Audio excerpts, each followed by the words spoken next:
I started to believe that people had a lot of latent, unused potential. For every person born with raw material to be Albert Einstein or Marie Curie, how many could get the education and support to do so? What if, with broader, more accessible education, we could increase by a factor of 10 or 100 the number of people capable of making the next scientific, artistic, or entrepreneurial leap for all?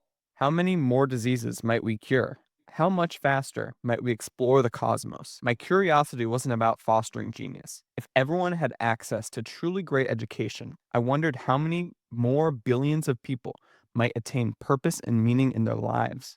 Is one of the better passages from Salman Khan's book, Brave New Words. This book was released in May of 2024, so fairly recent. And Salman Khan, the author, is the founder and CEO of Khan Academy, which is the online education platform that's been revolutionizing how young people, or I should say everyone really, learns on the internet. This book, in my opinion, was definitely it felt more like an advertisement for Khan Academy because it was more of a memoir of the mission of Khan Academy, the past of Khan Academy, and the future of what Khan Academy will be. However, there were a few brilliant points that were brought up from Salman Khan about how the future of education in the AI age will be completely different for the better. He's very optimistic on this topic. He does talk about the counter arguments and the downsides that people often bring up when talking about how AI and the newer technology will influence the coming generations. However, overall, he paints a very positive picture of what the coming age of education may look like. So in this podcast, I kind of want to walk through the main argument and where I see there could be room for improvement. Ultimately, I actually think the argument is a little under-indexed on AI. I think that, at least in my opinion, he underemphasizes the importance that AI will play in the coming decades, specifically in education. So I want to go through some of his main arguments and which ones are correct. Well, no one knows which ones will be correct, but which ones seem to be more accurate now that we're about a year removed from when this book came out, and which of his points are still standing. Ultimately, this book started when the founders of OpenAI, Sam Altman and President Greg Brockman, came to Salman Khan before ChatGPT 4 even came out and allowed Salman to test the capabilities of the new ChatGPT 4, and instantly he saw kind of the massive potential for what this could be. So let's start at the beginning. The education system is fundamentally broken, and it always has been. Educators have known for a millennia that one-to-one instruction, tutoring that works with students at their own time and pace, is the best way for people to learn. This is what Alexander the Great had with his teacher Aristotle. That's a crucially important point, that one-on-one tutoring for almost all of history was and still is the best way to teach anyone anything. Let me repeat that point. Tutoring that works with students at their own time and pace. Then he goes into Benjamin Bloom. Let me just read it. In 1984, the renowned education psychologist Benjamin Bloom attempted to quantify the effect of being able to break out of this factory model of education through better personalization and one-on-one tutoring. Bloom wrote that if a student works with a tutor to master a topic or skill, the student would gain a 2 standard deviation improvement, a massive upgrade that takes someone from the 50th percentile to roughly the 96th percentile. This study basically proves that in a one-on-one setting where you can, again, go at a student's own pace and at their own time, you are able to see a 2 standard deviation upgrade in a student's ability to master a topic or skill. So obviously, this is where education needs to be for the most part. However, he presents the scaling problem. He framed this as a problem, however, because existing education systems were unable to realistically scale group instruction this way, leaving the 2 standard deviation increase out of reach for most students. This is, in my opinion, this has created a huge inequality gap because affluent families are able to afford a more one-to-one tutoring so that the children of affluent families are able to see that 2 standard deviation jump. from the 50th percentile to the 96th percentile, for the ability to master a topic or skill. Middle class or affluent families have traditionally addressed this problem by providing their kids with some form of personalized tutoring. We've known now for 40 years exactly how to dramatically improve learning outcomes. We just couldn't scale it until now. Basically, the argument is that if you could put a super intelligent one-to-one tutor in the hands of every student in America or in the world, which is becoming every day more and more likely, education outcomes for everyone can take that 2 standard deviation jump. But here's what we did instead. In the 18th century, we began to have a utopian idea of offering mass public education to everyone. We didn't have the resources to give every student a personal tutor. So instead, we batched them together in groups of 30 or so, and we applied standardized processes to them, usually in the form of lectures and periodic assessments. This has led to ultimately catastrophic results for young people in the United States. Here's a stat. In the United States, a majority of students, even the ones that graduate from high school and then decide to go to college, don't even place into college level math. Most, in fact, are told at age 18 or 19 by their colleges that they have too many gaps, even for algebra. 3/4 of graduating high school seniors lack basic proficiency in writing too. Obviously, we were able to see that this utopian idea of one-to-many education, public education for everyone, has not worked. This is only one stat. Based on a 2020 Gallup analysis of the U.S. Department of Education, 54% of Americans between the ages of 16 and 74 read below a 6th grade reading level. I don't know how to better emphasize how huge of an issue that is. There's another quote from Sal. I believe all human beings are born with highly creative and entrepreneurial. Unfortunately, our industrial revolution designed education system unintentionally suppresses both traits. Kids learn to sit in rows, make no noise, and take notes. They are spoon-fed knowledge and forced to learn in lockstep. So the beginning of the book basically sets the scene that since the 18th century, where we came up with this idea of one-to-many education in a public setting, that overall education as a our education levels, specifically in the United States and worldwide as well, have continued to fall. We start looking at AI. And in 2023, when ChatGPT 4 gets released, there is an incredible moral panic among educators about what this technology is and how it will ultimately affect the students in their classes. Some equated the spread of the technology to COVID and pronounced it the death of education for our kids as we knew it. Today, we're facing a sort of plague, one that threatens the minds more than our bodies. ChatGPT, the artificial intelligence chatbot that can write college level essays, is going viral. That was a quote from a higher education level academic educator who ultimately was a very AI doomer about the whole entire AI plague, he called it. In early 2023, the Los Angeles Unified School District became the first major school system to ban it. Seattle Public Schools were next. New York City Public Schools, the largest school district in the country, temporarily banned ChatGPT. This is ultimately, by the way, this is still going on in nearly every educational district in the country. And I cannot overemphasize how deeply important this is and how urgently it must be changed. Artificial intelligence is here to stay. The genie is officially out of the bottle. Having educators, and this is a more worldwide problem than just education. This is especially also in the corporate environment. Banning the use of artificial intelligence simply puts you leaps and bounds behind everyone else. I don't know if you've seen, but in China now, government enforced a law enforcing, or not enforcing, but having AI education be taught to 1st graders.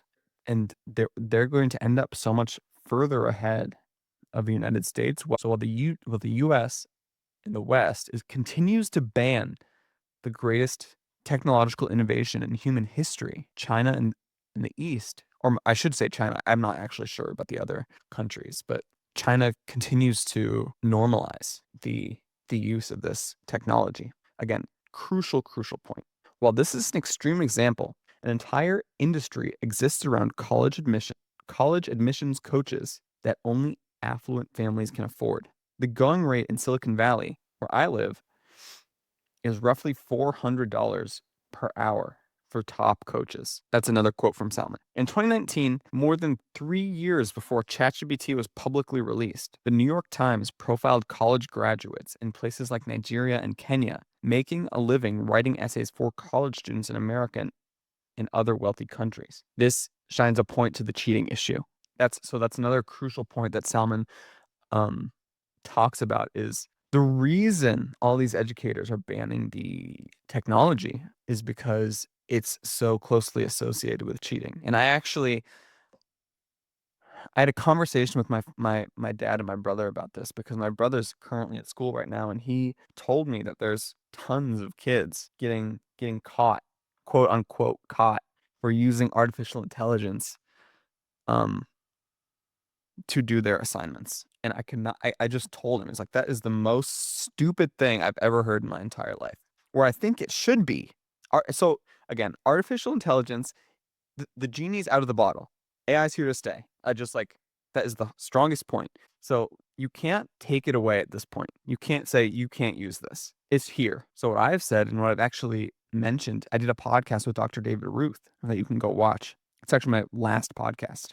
But he makes I asked him about what he thought about artificial intelligence, and it led me to this conclusion that artificial intelligence should be allowed everywhere. And I believe that students should be able to submit assignments that are fully made by artificial intelligence. So your quality of work should be graded on the quality of the work. Artificial intelligence or not. So if you use AI and you have it write your entire essay and it is complete slop, and you submit it, like, you should just receive a bad grade. You should not be sent to the admissions board or the honor code. Like, you shouldn't you shouldn't go to the administration, like, getting in trouble for that. You should just receive an F if it's like bad. However, if you're able to prompt ChatGPT into writing a very, very high quality essay, then you should get a high grade for that. It doesn't matter if it's still your work, in my opinion. If you're good at prompting these AI chatbots, then and you get it to write a very good high quality essay or complete assignment in a very high quality way, then you should be able to submit that and receive a high grade, because it's prompting is just another way of writing at this point. Quality of prompting and quality of writing, I think, are synonymous. So this is the larger meta point that Sal Khan is making here, is that AI is here to stay, and continuing to ban the technology will not do any good. Actually, it will create incomprehensible consequences for future generations if you continue to ban the technology. From there in the book, he starts going through different ways that he sees young people using artificial intelligence in education in the future. And this was one of the points I really liked the most. He talks about how you can ask a chatbot, and he uses the example of Conmigo, which is Khan Academy's own chatbot. So he says, you can ask something like Conmigo. Well, you can use this with any of these. You can ask ChatGPT, Claude, Grok, Gemini, any of those. Pretend to be Shakespeare or pretend to be Dostoevsky, and you're able to talk to these dead people, basically. Not only does Conmigo let users chat with literary characters, they can also chat with historical figures, anyone from Ben Franklin to Cleopatra to Rembrandt. After a reading assignment, it may ask a student, "What is your opinion on this essay?" Through thoughtful questioning and dialogue, Conmigo works along a student to dive into a topic and uncover its hidden layers. I think it's incredible that we're able to now learn from people that are no longer living. So I could do it right now. I could go ask it, pretend to be Fyodor Dostoevsky and break down what you were feeling during the time you were writing Crime and Punishment. Or I could ask, be Ayn Rand, who who is John Galt, and how did you want to portray him? You can now learn from. He makes the point that you're not able to talk to and learn from these dead historical figures. He then talks about removing human bias.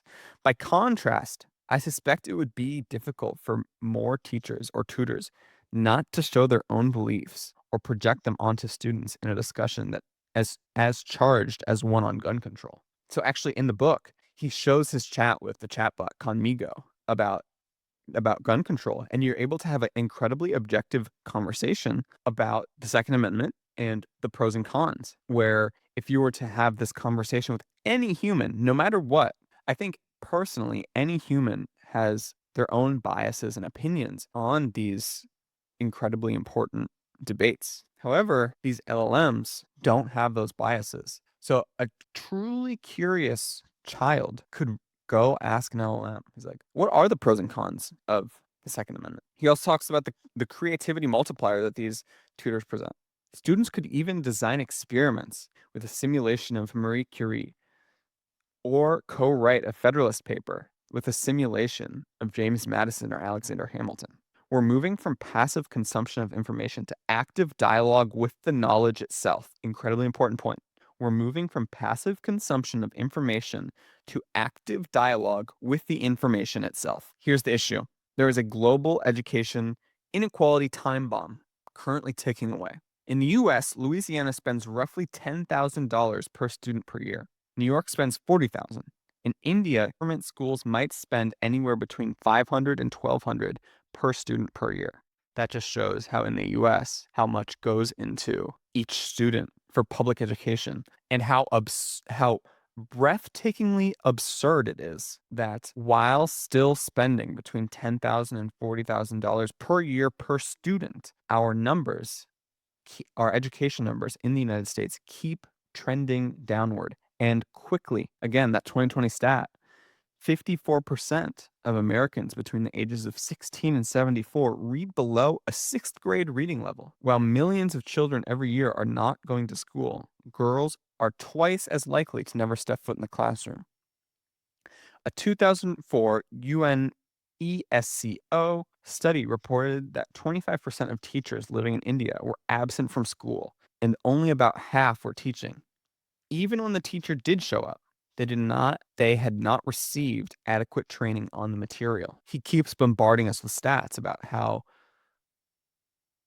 awful education is currently in the world. Consider that before 2020, 6% of Detroit eighth graders were performing at grade level. Afterward, that dropped to 3%. Let me repeat that stat. Before 2020, 6% of Detroit eighth graders were performing at grade level. Afterward, it dropped to 3%.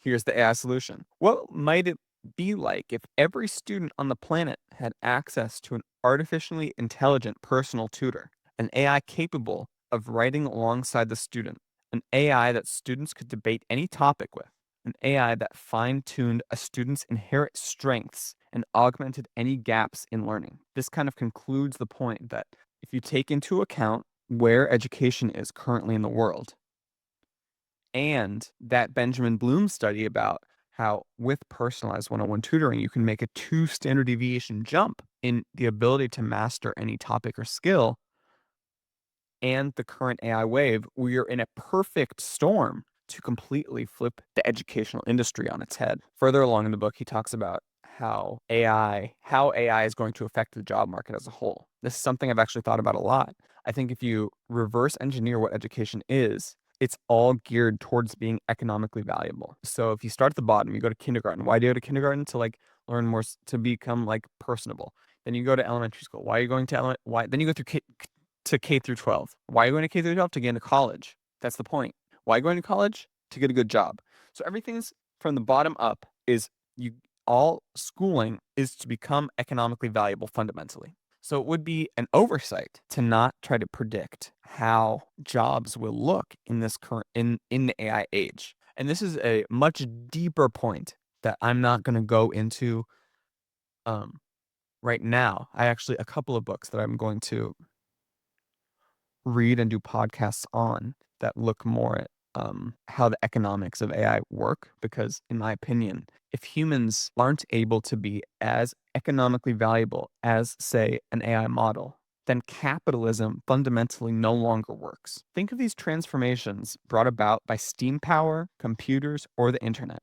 Generative AI is likely to transform our lives faster and more profoundly than any of these previous inflection points. We are entering a world where we are going back to a pre-industrial revolution craftsman-like experience. A small group of people who understand engineering, sales, marketing, finance, and design are going to be able to manage their armies of generative AI and put all of these pieces together. This is more pointing at we should be teaching kids to be more creative and ambitious and entrepreneurial. Early controlled studies on productivity improvement due to AI by the Wharton School are seeing 30 to 80% performance improvement on any high-powered white-collar analytical tasks. This more points at the point that these entry-level jobs, and I did a tweet about this a little while ago. Entry-level jobs right now in 2025 are at one of the lowest points they've ever been for current college students. Specifically, these white-collar jobs. Look at tech, consulting, finance, law, even medicine. Entry-level jobs are becoming less and less needed in these industries. The real solution is to invert the labor pyramid so that most people can operate at the top and use AI and the other technology for their own productivity and entrepreneurship. The only way we have a hope of doing this is to use the same AI technology to lift the skills of a large chunk of humanity in the coming decade. This more points at I tweet about this frequently, that this decade is the most consequential decade in all of human history. And the education piece will be absolutely crucial if we don't want to end up in a worse world due to AI than a better one. He goes then into a little bit of a post-scarcity Star Trek-like economy. What will happen if all of these white-collar jobs are taken away and we do have kind of an era of abundance where there's not that many people working? And what is even the point of education if there are no jobs? Fundamentally, as I said before, the purpose of education is to become economically valuable. But what happens when humans as a whole are no longer economically valuable? This is a crucially important point. All of classical economics is based on the notion of scarcity, that there isn't usually enough of anything to give everyone everything they want or need. In Star Trek, however, there isn't much scarcity. Technology has allowed that society to replicate any food they want, transport themselves thousands of miles in a blink of an eye, communicate over light years, and travel among the stars. He talks about how if we keep accelerating technologically, we could come to this post-economic future for humanity, which again totally fundamentally reshapes the purpose of education, the necessity. We begin questioning the necessity of education, and so on. All of humanity in that world has been fully educated so that they can participate in this bounty. Everyone is an explorer, researcher, engineer, artist, doctor, or counselor.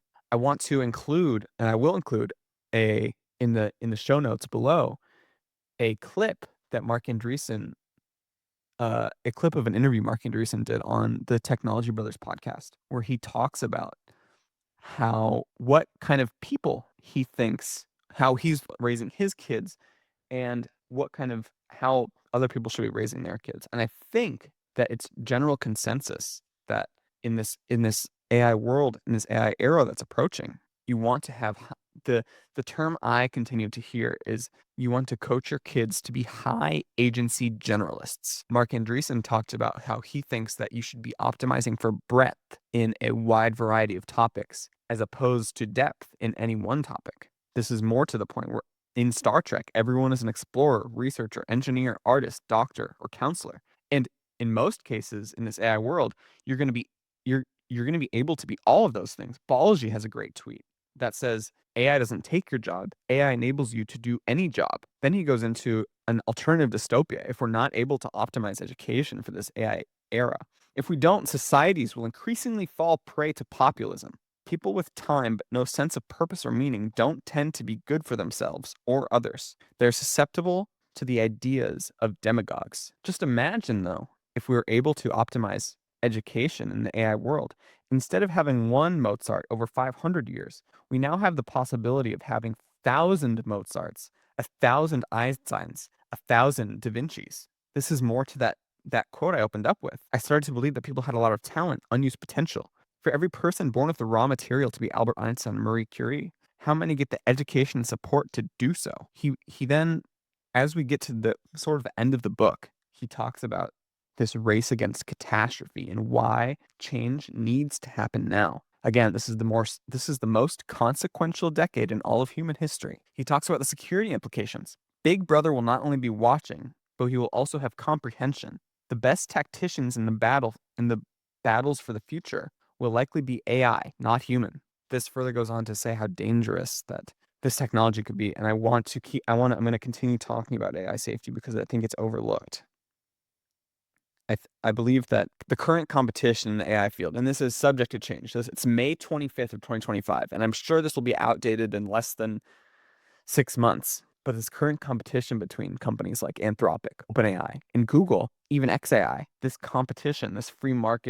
uh, this free market capitalism is making these companies bypass the safety implications for humanity as a whole. These very real dangerous possibilities may motivate some to advocate for slowing down innovation, but the genie is out of the bottle. The bad actors are not going to slow down because we want them to. Today, the good actors have the edge, but it is really a race. This moment can be an existential risk or an existential opportunity for all of us. Rather, each of us is an active participant in the decision of how we will use AI moving forward. This is not a drill. Generative AI is here to stay. The AI tsunami has drawn back from the shore and is now barreling towards us. Faced with the choice between running from it or riding it, I believe in jumping in with both feet while taking proper precautions so that we don't get hit with the flotsam. Each of us has an obligation to make sure that we use this technology responsibly.